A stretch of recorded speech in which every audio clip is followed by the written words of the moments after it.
Welcome back to another session, all my subscribers, to Caribbean and Latin American news. Now, good afternoon, and thank you so much for having gotten me to over 1,000 subscribers. I thank you so much, and let us know we're on the way to 5K, on the way to 10K, so let's get there quickly, that we can give more biting and incisive political, social, and sometimes religious commentaries.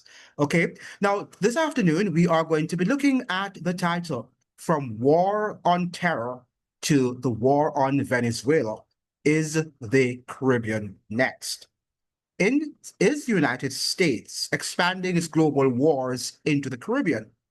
From the so-called war on terror to the war on drugs, Washington's playbook is shifting, and Venezuela may be the next front. U.S. warships, military bases, and political influence are on the rise across the region, sparking major concerns for Caribbean nations like Trinidad, Grenada, Guyana, and Barbados.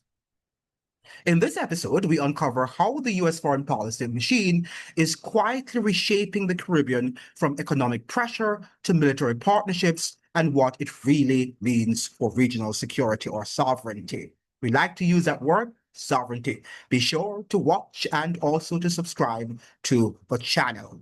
Remember now to watch the video and watch it through also. It's very important that you watch the video through, that YouTube can send it onwards and people can view it. Now, we're going to be looking at why the U.S. strategy linking the war on terror to Venezuela, why the Caribbean is becoming a strategic hotspot, the truth behind U.S. security assistance in the region, how Caribbean leaders are responding or staying silent. Now, let's begin with the U.S. strategy linking the war on terror to Venezuela. We must understand that after 9/11 and when the World Trade Center was actually attacked, and we had that act of terrorism on U.S. soil, that the United States plunged the American Congress and says that U.S. was at war and war against the Muslims, against all terrorists. And what's his name? That was the then President George W. Bush said that the war on terror will not cease until all terrorists or all terrorist cells are eradicated. That is what George W. Bush said, that the war on terror will not cease, it will not stop until all terror cells or terrorist cells have been eradicated, have been eliminated. Now, is that possible? Is it possible in the world in which we live, that is not a paradise? We have good people, we have bad people, right? Is it possible to eradicate all the so-called bad people? And who determines who is bad from who is good? That is what we have. These are some of the questions that we have to ask ourselves.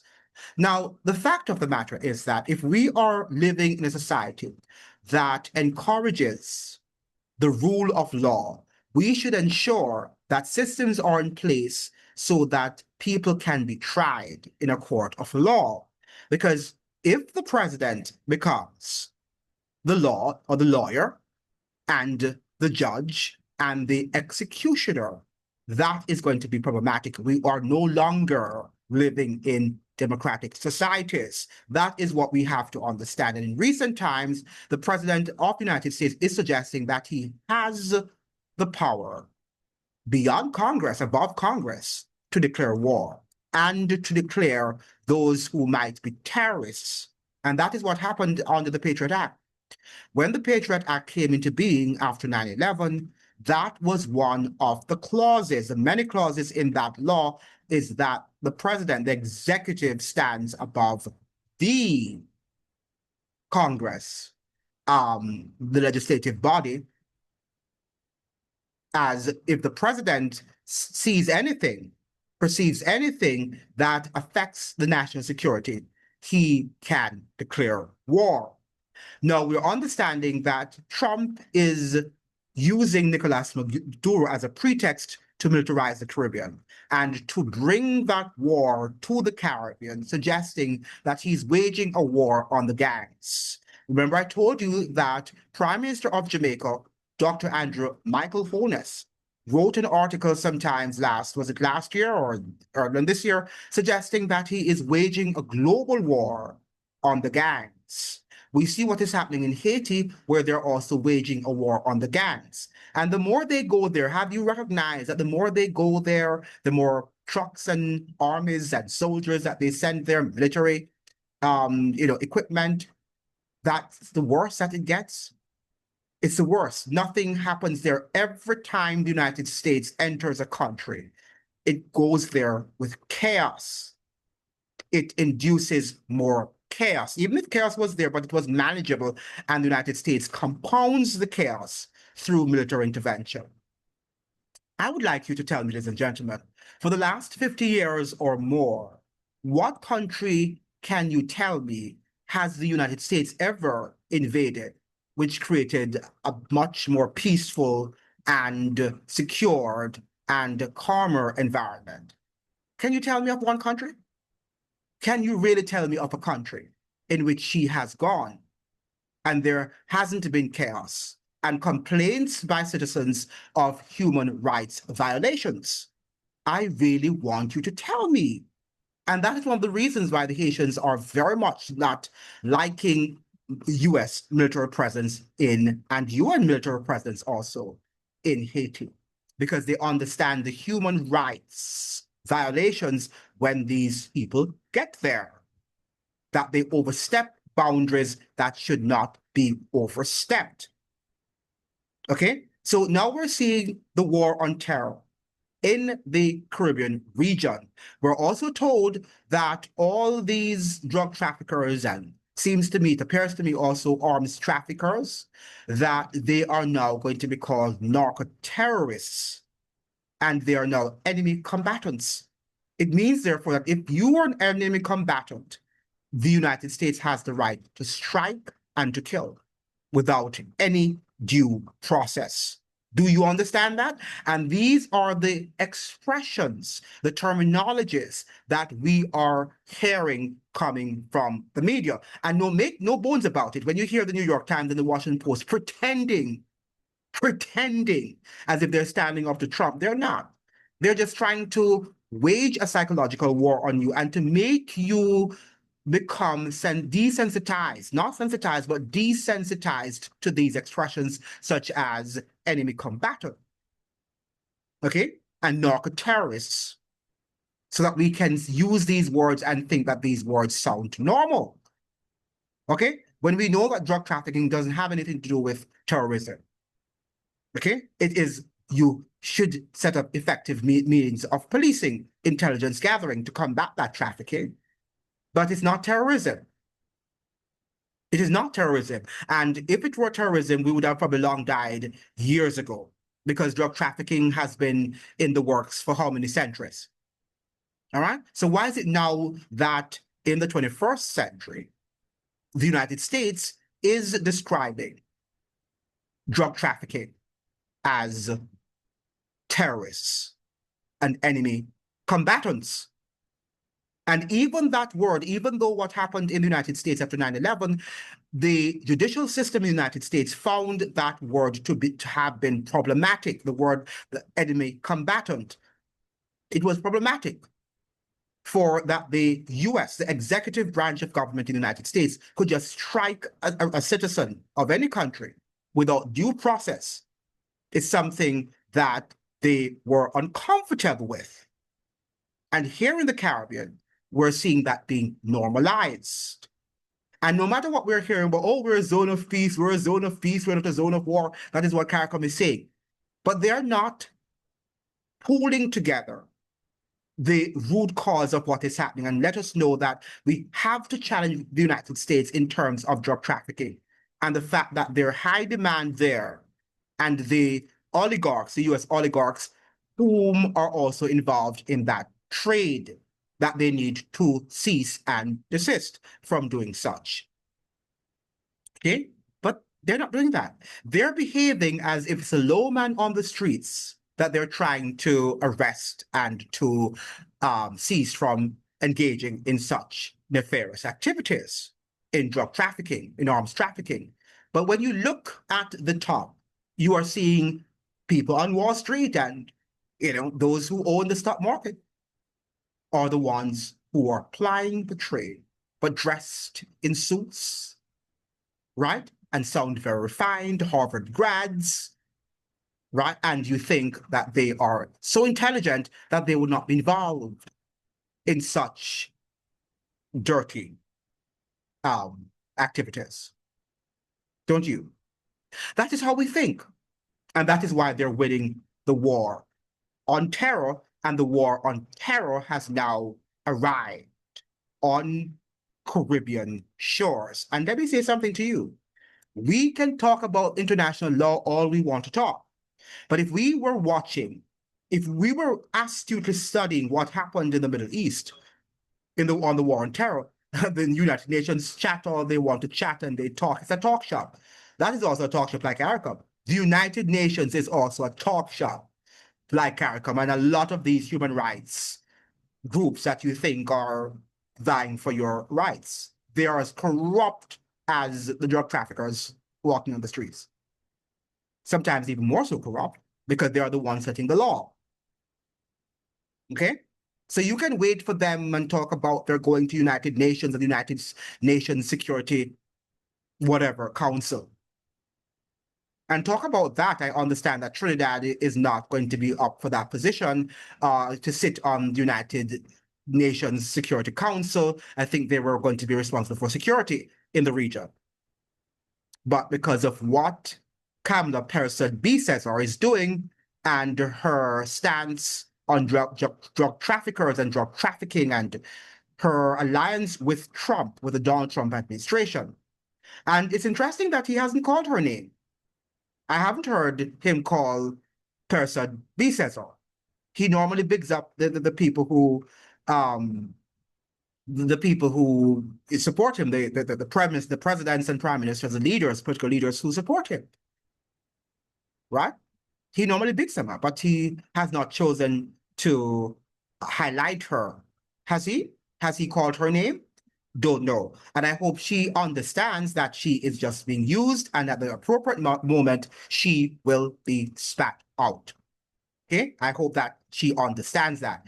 Yeah, but the war on terror that was waged in the Middle East, and we thought the Middle East was far and would not have affected us, is now on our shores.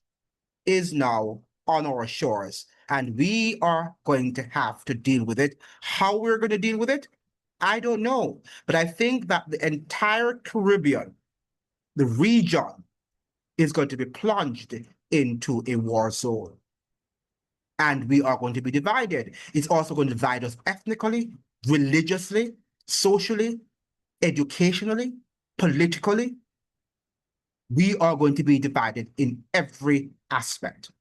And we're seeing that already. We're seeing in Trinidad, we're seeing it in Guyana, where you have your ethnic Indians who think differently from other groups, most of whom are siding with Trump and his administration, suggesting that he's going to clean up the Caribbean of drug trafficking and arms trafficking. You really think so? Really now? Do you think that Trump is interested in cleaning up the region of drug trafficking? Do you really think so? Are you really that naive to think so?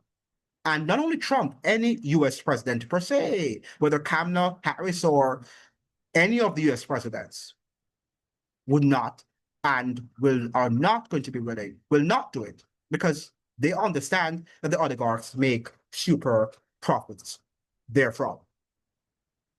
We've got to get our act together. Now, I understand too that Kamala Persad-Bissessar, she issued a statement that she is seeking to reassure her citizens that she is working steadily and quietly to ensure that calm and the nation state is protected. Okay?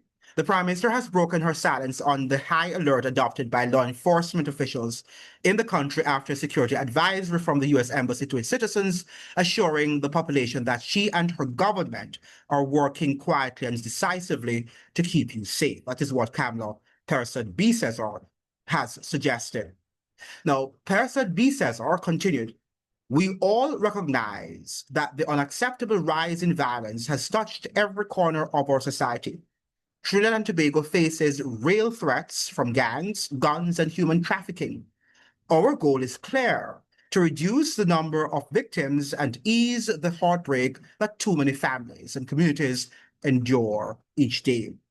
The Prime Minister, in her message, also went on to speak about the opportunities for employment her government was creating for locals, saying, "By empowering our people with work and dignity, we attack the root causes of crime and strengthen the very foundation of our nation's security and prosperity." Now, does she really think that giving people employment is going to stop drug trafficking? It could stop it to some extent because, the more people have no jobs, then they are going to find themselves being engaged in all sorts of things, in all sort of illicit activities. So, to a certain extent, but that's not the root cause. The root cause is immorality, the lack of morals that should guide us from the top to the bottom of our society. Okay?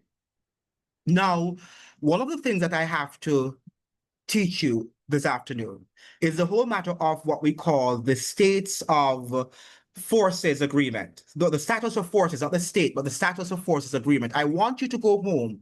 Well, you probably are in the precincts of your home, but wherever you are, go online and search for that status of forces agreement and look at how the United States sign off on these agreements with foreign countries and what she requires that they do, especially in light of what is happening in the Caribbean region right now. Just probably Google U.S. Empire and status of forces agreements and read as much as you can. If you want me to do a video on that agreement, I can do that. I can explain it, I can break it down.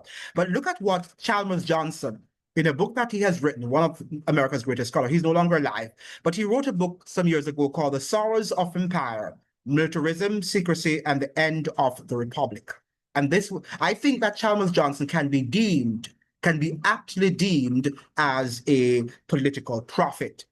He says here, and this is on page 5 of the book, like empires of old, ours, that's the United States, has its proconsuls, in this case, high-ranking military officers who enforce extraterritorial status of forces agreement on host governments to ensure that American troops are not held responsible for crimes they commit against local residents.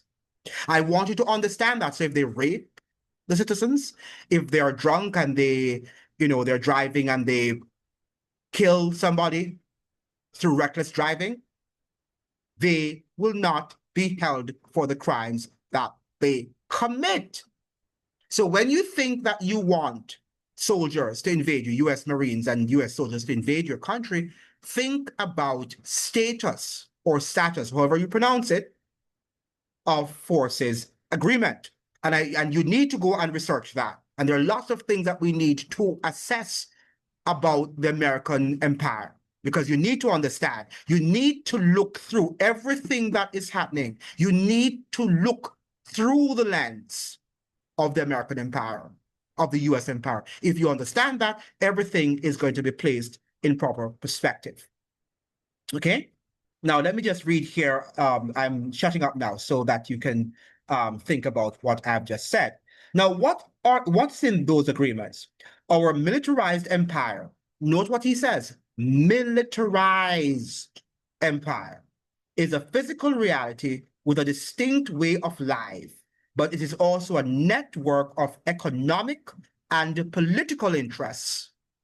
So it's a militarized, but it's also a network, I want you to listen, of economic and political interests tied in 1,000 different ways to American corporations, universities, and communities, but kept separate from what passes for everyday life in what has only recently come to be known as the homeland. And yet, even that sense of separation is disappearing. For the changing nature of the empire is changing our society as well. For example, slowly but surely, the Department of Defense, which they now call the Department of War, is obscuring and displacing the Department of State as the primary agency for making and administering foreign policy. So it's no longer the Foreign State Department, the Department of State, rather, that is administering foreign policy. It's the Department of War, it's the Department of Defense. We now station innumerably and more uniformed, rather, military officers than civilian diplomats and workers, or more uniformed military officers. I'm sorry, we can stop here. I'm not going to go further. But what I want to say is that the United States is actually dispatching more military than ambassadors. Okay? Because the United States as an empire, as a militarized empire, as Chalmers Johnson used there, as a militarized empire, is no longer a believer in diplomacy.